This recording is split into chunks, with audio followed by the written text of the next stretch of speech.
Hi అందరికీ. జున్ను అంటే ఇష్టపడని వాళ్ళు ఎవరుంటారు చెప్పండి? చాలామందికే ఇష్టం కదా! అందులో నేను ఉన్నాను.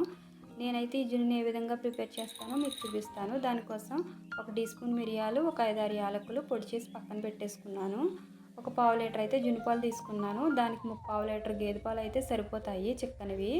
ఇప్పుడైతే 2 మిక్స్ చేసుకుని బెల్లాన్ని కూడా పొడి చేసి పక్కన పెట్టుకున్నాను. దాన్ని కూడా వేసుకుని తగినంత వేసుకోవాలి.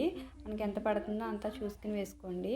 నేనైతే ఈ విధంగా వేసుకుని మొత్తం కరిగింది అనుకున్నాక మిరియాలు, యాలకులు పొడి కూడా వేసుకుని కలిపేసి పక్కన పెట్టేసుకున్నాను. చక్కగా మొత్తం కరిగింది అనుకున్నాక పక్కన పెట్టేసుకుని ఇప్పుడైతే ఒక ఇడ్లీ పాత్ర తీసుకున్నాను. దాంట్లో ఒక 1/2 లీటర్ నీళ్ళు అయితే వేసుకుని గ్యాస్ మీద పెట్టి ఈ పాలు గిన్నె అయితే అందులో పెట్టేశాను.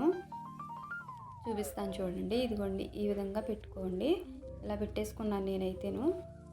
పైన మూత కూడా పెట్టుకోవాలి, ఆవిరి అనేది అందులో పడకుండా. ఇడ్లీ పాత్ర కూడా మూత